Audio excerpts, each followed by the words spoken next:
Good evening and hello.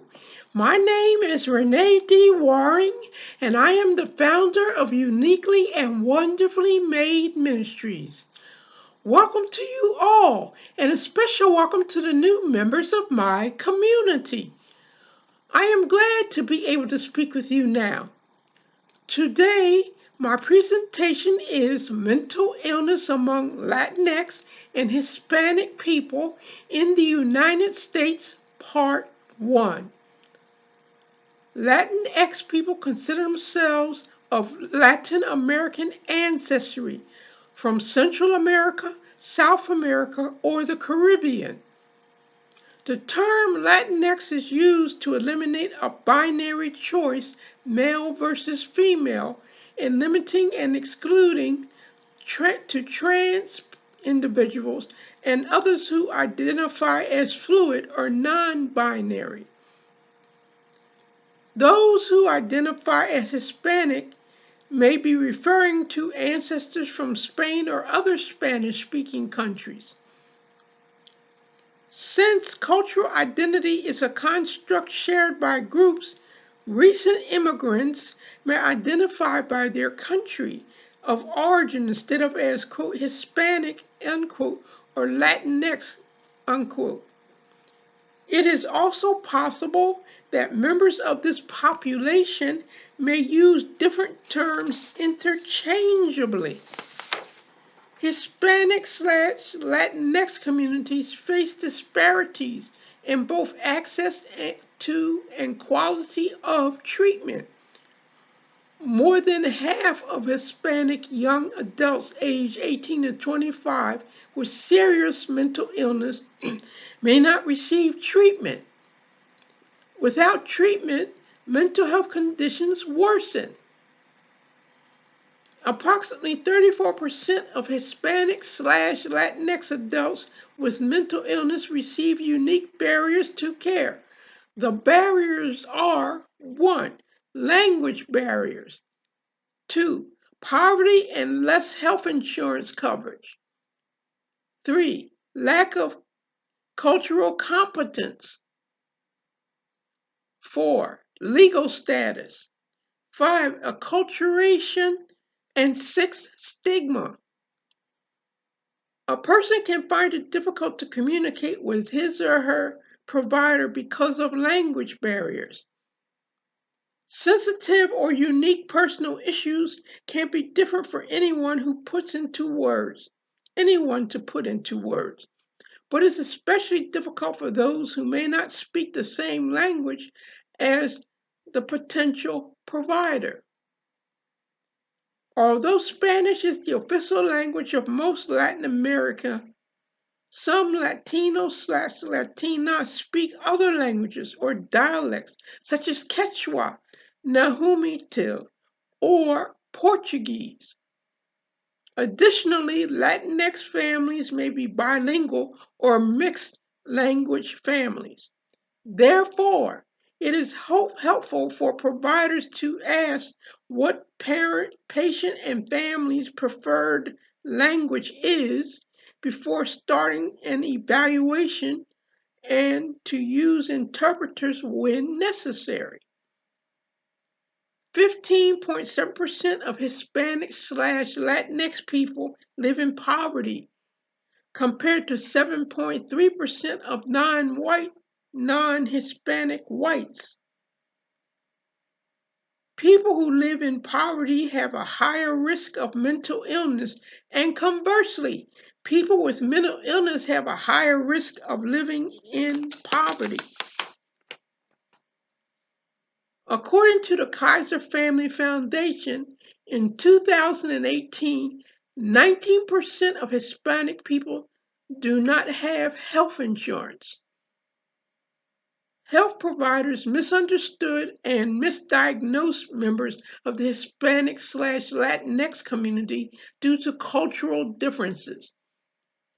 For instance, an individual may describe the symptoms of depression as, quote, nervios, unquote, nervousness, tiredness, or as a physical ailment.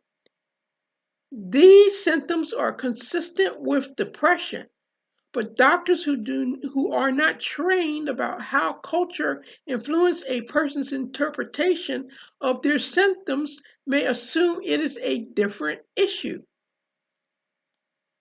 Immigrants who live without documentation fear that they will be deported, so they do not seek help.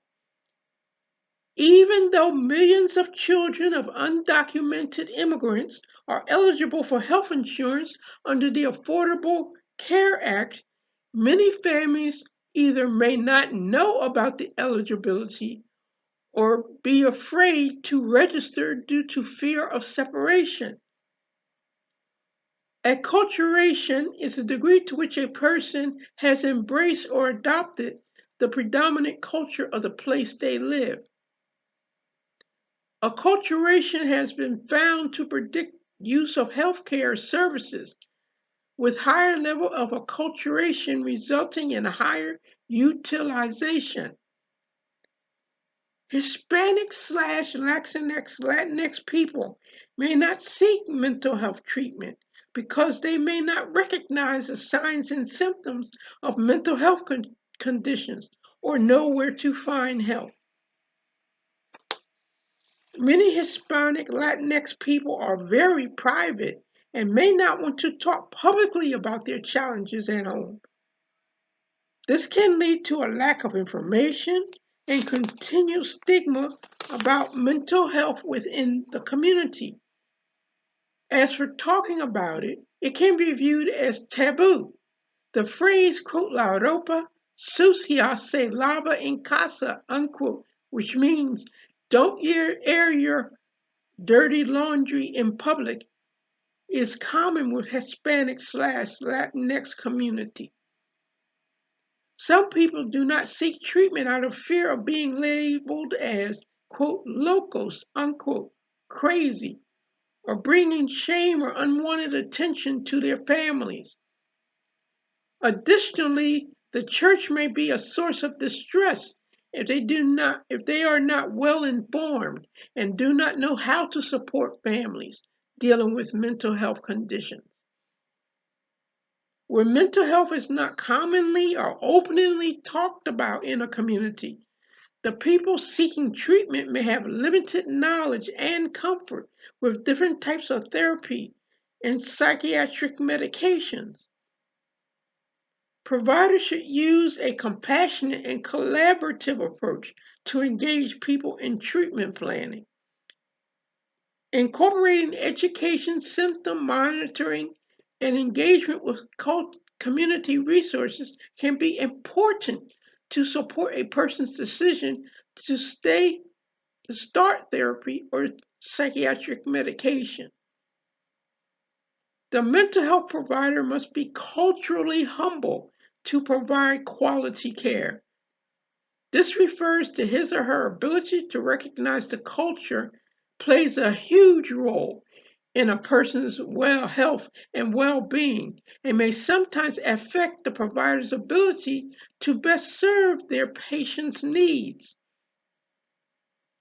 A provider who understands a patient's culture and needs will know culturally specific information.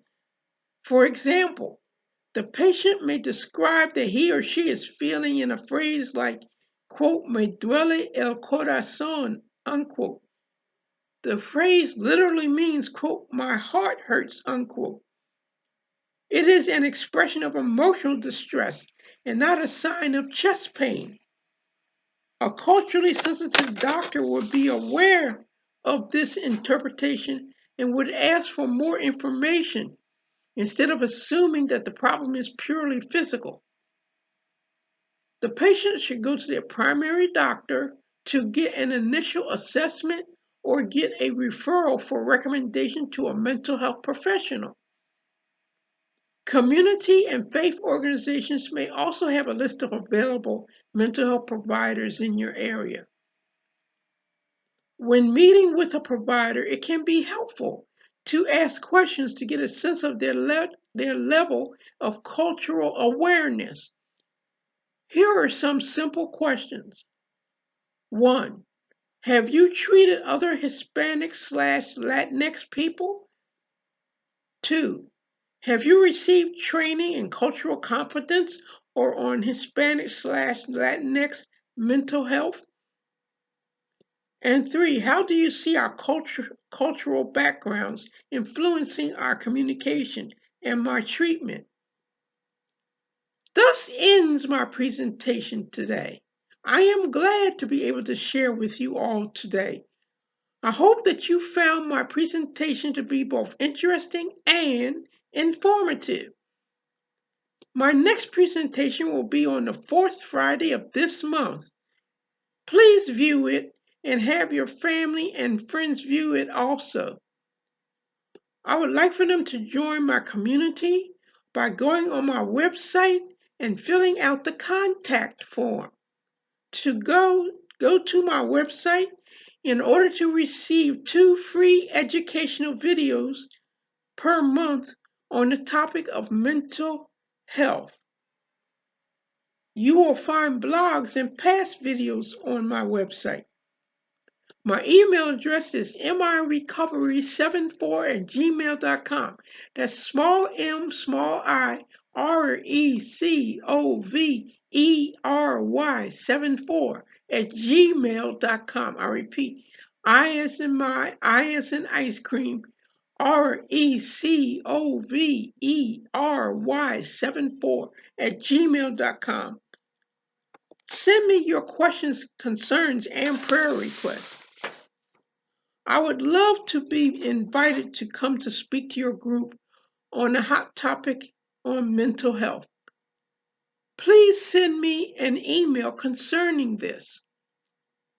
I am the founder of Uniquely and Wonderfully Made Ministries.